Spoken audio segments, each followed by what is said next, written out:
But how much have we also done for the courts? How much have we done for the judiciary?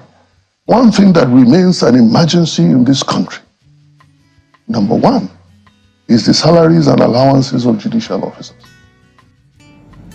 All right, welcome back to our YouTube channel. Our channel remains the best in terms of giving you a factual and verified information. The information reaching our desk this evening and from Channel Television shows that the federal government plans on reviewing judges' salary. Do you know what it means? Reviewing judges' salary. Now, this period that they're about to deliver judgment at the tribunal, at the court, at the Supreme Court. Now, the federal government plans on reviewing judges' salary. You know what that means? You know what it signals? You know what it means when a judge is being given that bogus amount of money? Oh, you'll be receiving 10,000 naira, and then from henceforth you'll be receiving 20,000. You know what it means? Would you not? Oh my goodness, why is this thing happening? Are we still in a democratic country? Just imagine what is going on. Federal government at this point in time plans on reviewing judges' salary, so that this particular review, this particular thing now will automatically change what is. Recall that people have been saying that all eyes on judiciary, all eyes on judiciary, all those stuffs on the internet. And now, but first and foremost, I will have to congratulate Fagbemi, the newly appointed Minister of Justice, Attorney General in Nigeria. I have to congratulate him. I have also to say kudos to the MBA chairman, our president. But please, I don't know your own view on this, but on my own side, I don't think this should come now. This should have been soft pedal until after all the judicial issue has been settled with regard to presidential election. Please kindly watch this video and then don't forget to like, comment and share. It's paining me because that's our country and we want democracy. Don't forget to share. See you in my next video. Liberal you are. If you do not have the necessary character, which is the value that would convey that intellect, the resourcefulness, from one point to the other and translate to value to the people that you have called to serve. And you see, this is someone that is quite generous at heart to his colleagues, to his community, and he has used his private practice to touch lives across the country. So, for someone who has done that from his life as a private practitioner, now ascending into the office of the Attorney General of the Federation, it means that when he brings to bear these qualities into that office, it's going to translate to value to the entire country. How do I mean? By the single advice that Prince Lateef Fagbemi will give to Mr. President, when implemented, will impact every inch of this country. And so it is not difficult for us as his colleagues, and one with whom I've done several matters together, so I've worked very closely with him. I know his kind of person. I know the strength of his character. He may appear gentle, but he's quite a firm person. And he's somebody that I believe, without being rude to the president, he would insist that the right things be done. That is the person that we have in Prince Lateef Fagbemi, Attorney General. And that is why the bar is grateful to Mr. President. Mr. President has not made a wrong choice. We are proud of Prince Lateef Fagbemi, and that is why I would not miss saying it. And I don't regret, I don't apologize to anyone, no apologies at all, that the Nigerian Bar Association under my leadership will throw its weight behind Lateef Fagbemi to support the discharge of his responsibilities, constitutional responsibilities, to advance the cause of this country through this administration. Well, one of the things you want him to do is just judicial reforms. Yeah. In details, what do you expect him to do in that regard? Well, you cannot give details of judicial reform in a moment like we have to share with you.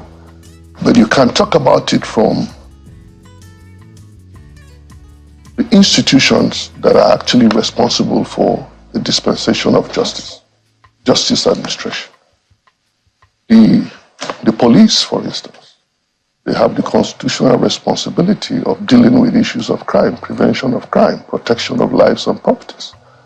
And where there is an infraction of any of the provisions of the law, it is the responsibility of the police to investigate the conduct, the alleged conduct of the person who was alleged to have committed an offense, and then begin to prepare the process of bringing such a person to book. Now, you have that in place. How have we dealt with the police force? Have we actually done what we are supposed to do for the police to properly equip them to discharge that onerous responsibility? Because every citizen is presumed innocent until the contrary is proved. So it's a Herculean task for an investigator, and it costs a lot of money. But how we prepared them in terms of the trainings, in terms of the equipment, and look at the sophistry of the times that we live today. Would you say that the Nigerian police is properly equipped in terms of the human resource and the equipment to discharge that responsibility? Look at the welfare of the police. Can we talk about it from the aspect of the function of the judiciary, in this case, the Minister of Justice? Yeah, so I'm coming there. That's why you said, you asked me to talk about the details. So it starts from there, before it comes to the court, the judiciary. And the judiciary is not only just concerned about matters that come from the police. There are also aspects of the civil jurisdiction of the courts and human rights and all. Exactly, the human rights and all. And human rights would be a situation where someone, an individual or an institution, is alleged to have violated the human rights of any citizens or any person. And if there is a dispute arising from that, the courts will determine. But how much have we also done for the courts? How much have we done for the judiciary? One thing that remains an emergency in this country, number one, is the salaries and allowances of judicial officers. And I have said it times without number, that it seemed to me, and it appears that we have avalanche of evidence to support the fact that successive governments have decided to keep the judiciary where it's been since 2007, Terry, without a review of their salaries and allowances. Look at the concrete economic realities today, the inflation. And to know that a justice of the Supreme Court, for instance, receives 750,000 naira in salaries every month. Where would that take him to within the concrete economic realities in this country? Have you walked into the chambers of any of the justices of the Supreme Court to see the load of work that they have to do? Imagine that all matters that come from the High Court, Federal High Court, National Industrial Court, in certain cases, they end up at the Supreme Court. And they have to deal with all the issues. And for them to appreciate what they have to deal with at the Supreme Court, they must have an understanding of what happened at the trial court, the Court of Appeal, and that court. In most cases, you come with volumes of documents. You go through that, distill all the facts. You collect 750,000. And you expect that such judicial officers or such persons whose responsibilities are not being acknowledged in any way, and no effort is being made to cater for them. Imagine the kind of debts that the Supreme Court and of course the entire judiciary suffered recently. Justices of the Supreme Court, Court of Appeal will just drop and die. One of them at the Court of Appeal just rose from the court, went into the chambers, and that was all. Look at, the justices of the Supreme Court, Justice Umweze, Unguta, all of these wonderful people that have sacrificed their lives for this nation. And make no mistake, Terry, the reason we have a country today is because of the work of the judiciary. The statements coming from the courts, the decisions that they have resolved. We may not be happy with the courts, with the way things have happened, but Terry, it takes two to tango. But the judiciary is one institution of government that has been responsible for keeping this country together. And I'll give you an example of something very people-centered that the Supreme Court did just of recent with the Naira redesign. the Supreme Court, in spite of the fact that they've been neglected by successive governments, they looked at that situation. And by the way, let me say this at the risk of sounding immodest. It was the case that was filed before the Supreme Court was based on a letter that we wrote as NBA, the Governor of Central Bank, after wide consultations with stakeholders about how inhumane that policy was. We wrote to the CBN Governor, we wrote to the Minister of Finance, we sought to see the CBN Governor at that time. He wouldn't see us. We were only able to see the Minister of Finance. And eventually that document was the basis upon which that matter was filed before the Supreme Court. And the Supreme Court rendered a decision that everybody applauded. Now, you may not have seen the impact of other decisions in this manner, but I guarantee you for every decision that the Supreme Court or any court decides, delivers, it carries that kind of impact in the society. And in spite, let me conclude this, in spite of the fact that they've been neglected, and you remember that there was an Executive Order 10 which sought to give some sort of palliative to the judiciary. When we talked about the independence of the judiciary, the executive holding what belongs to them and all, the Supreme Court, in a show of their strength of character, even though that order was meant to give them something, they said no. We would rather get something that comes to us constitutionally and lawfully. They struck down that order, in spite of the way they've been pauperized over the years. So that is something that has to be done as a matter of urgency. Okay, let's look at some other aspects that the Minister of Justice would have to tackle. Yeah. And one of them is the speed of justice delivery. Exactly. How would you advise him to go about this? So it's not just about the Minister of Justice. It's about all of us that are called to the business of the administration of justice. And we cannot talk about the Attorney General in isolation from the courts and in isolation from those of us who are in private practice. I give you a clear example, and that is why legislation may be necessary in this regard. But beyond legislation, there is the need for the change of our attitude.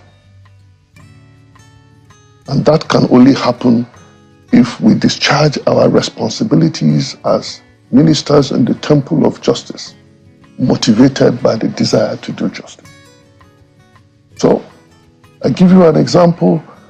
There was a time in this country when election petition matters or electoral matters stayed in court, and the tenure for which that dispute arose would be run out before the matter was concluded.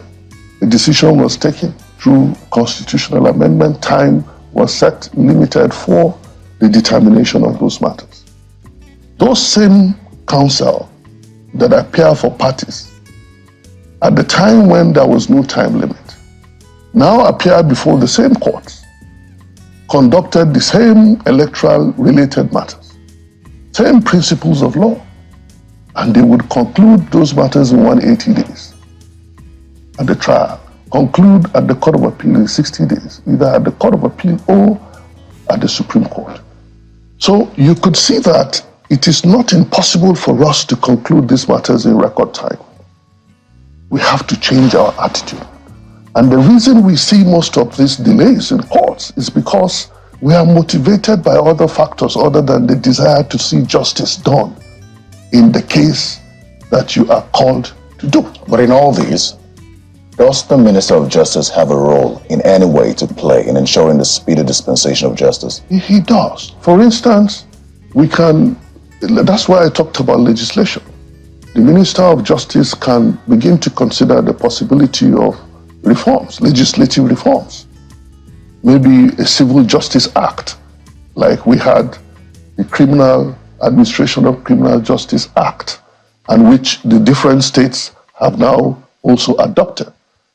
Putting measures in place to ensure speedy disposal of criminal cases. We can do something likewise for administration of civil justice, so that commercial disputes don't stay in court longer than necessary.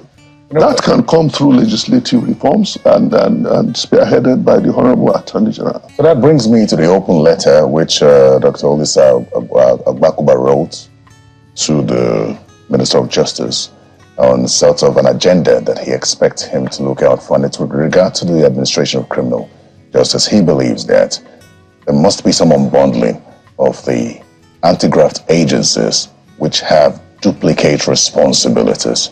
Yeah. Do you agree with that? I do, absolutely.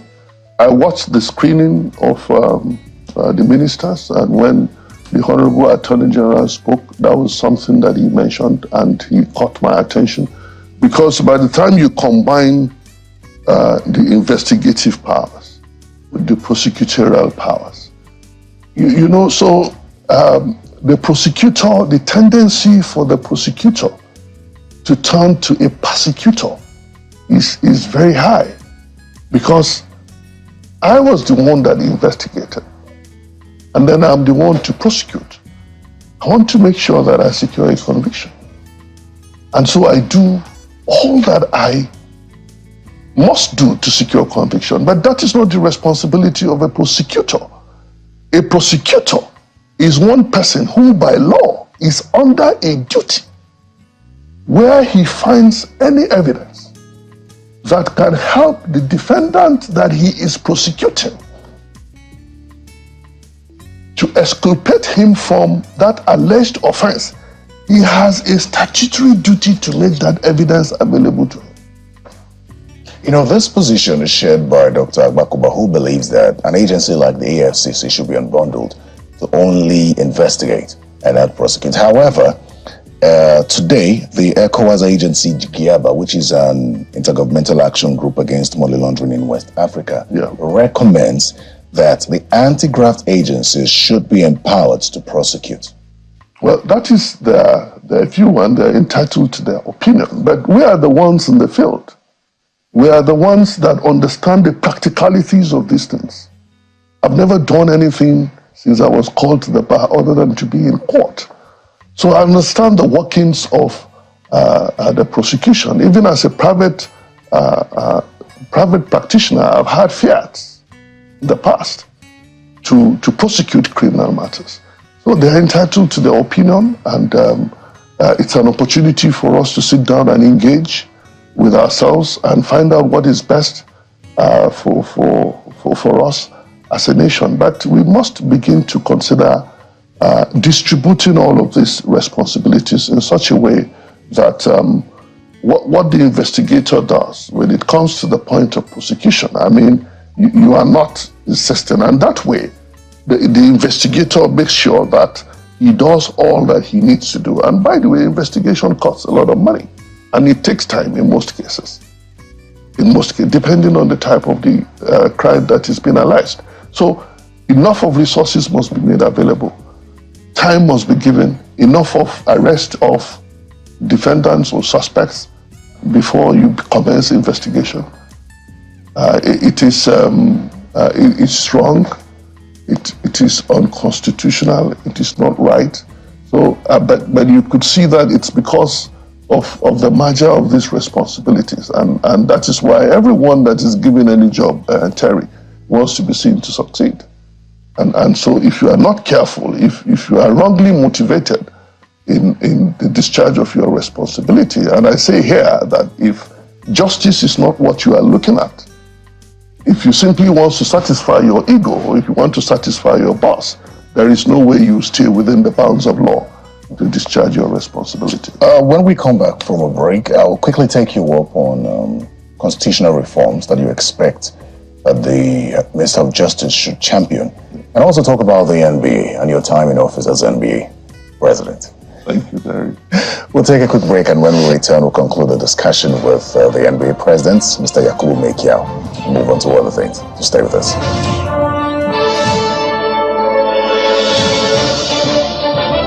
Welcome back to Politics Today. I'm still speaking with the NBA President, Mr. Yakubu Mekiao.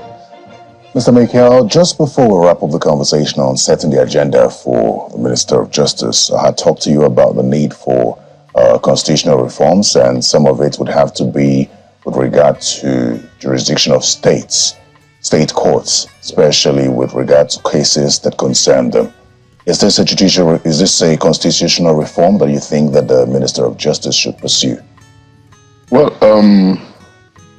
offenses that are within the remit or jurisdiction of the state courts would be the business of the state houses of assembly.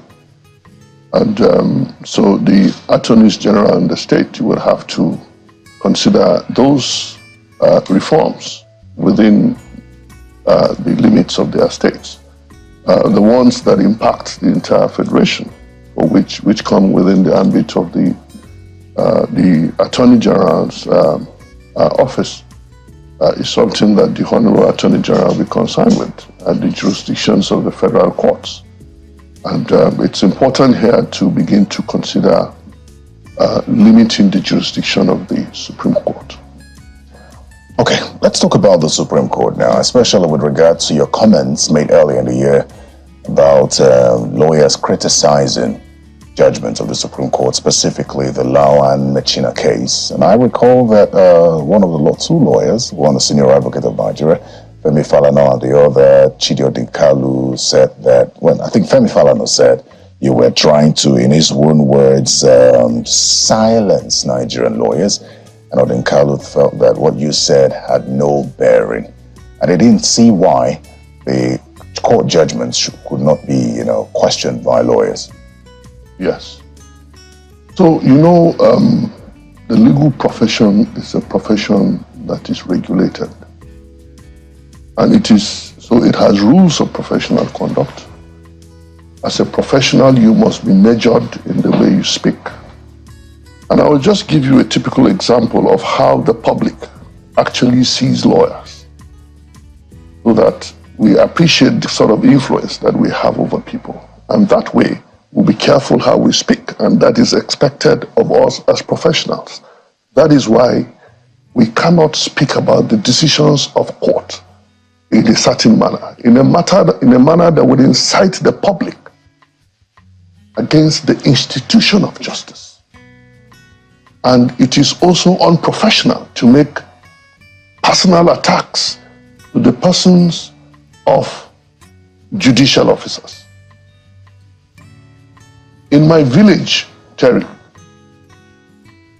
I went home one day and a woman, once she sighted me, she started telling her daughter to go bring her son, who was named Barrister, because they called me Barrister. Fast forward to when I became a son. So in my village now, I have one young man that is named Barrister. Also another young man that is now named Son. There are people who don't know the import of the decisions of court, the binding nature of the decisions of court, whether you are happy with the decisions or not. There are people who see you as a lawyer from their village as having the final say concerning any matter. And so how you talk about the decisions of the court is of utmost importance. But can lawyers openly disagree with court judgments? You have a means of disagreeing with the judgments of court. If you have a decision of the High Court that you are not happy with, you don't come to Channels Television and begin to tell Terry how that judge was wrong. It's unprofessional. All of the things that we have to do is within an order. That is a structure that is provided for us to do it. If the Supreme Court, which is the final court of the land, renders a decision, if you are a scholar, talk about it. Go and do an analysis. But don't come and be making insinuations to the effect that the court was compromised. That was why they came to that position. What you are doing is not helping the system. You are destroying the institution. You are destroying the platform upon which the persons who are the players of the administration of justice at that point in time, at this point in time, are standing to discharge that responsibility. Once the platform is destroyed, the institution is destroyed, even when you now bring people you believe have what it takes from your own opinion to occupy that office, the public would have lost confidence in the institution. And nothing that comes from that institution would be accepted by the public. And so we have a responsibility to be guided, to be guarded, and to be measured in the way we talk about the judgments of the courts. And all of them that you mentioned, they understand what they need to do. They do understand what they need to do. I'm not saying that lawyers shouldn't talk about, but you don't go to the televisions. And many times I've had interviews where lawyers came to channels, television, or other media to say that they haven't even read the decision of the court. Well, just before we go, because we're out of time, I need to switch to the next conversation now. Some question how you lead in the NBA, especially with regard to the elections, your comments on the elections and your assessment of the elections, and then comparing that to the Election Union Observer report that came out. How do you respond to those who believe that the EU did a better job than the NBA? You know, Terry, it was you that conducted that interview with me in the office. At the risk of sounding immodest, I'm not a frivolous person. I am not. I had all of those comments. But my comment was based on empirical evidence. Nigerian Bar Association deployed 1,000 observers across the country. Across the country. I don't know how many EU observers have been deployed across the country. And in the form that we curated for the report by our observers, we also have columns where you would, as an observer, tell us if you saw any EU or any international or foreign observer at your polling unit. Terry, I received reports from our observers, those that turned in their report, not less than 600 of those that turned in their reports. And by the way, for every report that we received till date, we can tell you the geolocation of the person who sent that report, and also give you statistics or details of the device that he used. So we leveraged on technology. That came real time. 20% of those who turned in their reports said the election was excellent. 67% of those who turned in the report said that it was satisfactory. If you add 20 to 67, and EU, how many polling units did they go to? Now, how can we now elevate the report of 50 people against? Let us look at the statistics of what they did. We would have to have a longer conversation, but I'd like to thank you very much for your time on Politics Today, Mr. Yakubu Maikiao, Senior Advocate of Nigeria, President of the Nigerian Bar Association. I thank you for having me, but Terry, can I say something before I leave? Quickly, please. The Nigerian Bar Association is holding its 63rd Annual General Conference. It is themed Getting It Right, charting the course for Nigeria's nation building. We have to get it right in this country, and the Nigerian Bar Association is determined to lead that path, to lead that fight, because it's our responsibility to guide the people and advance the cause of this nation. I invite you to that. We'll talk again after that conference. Thank you. Thank you very much. Thank you, Terry, for having me.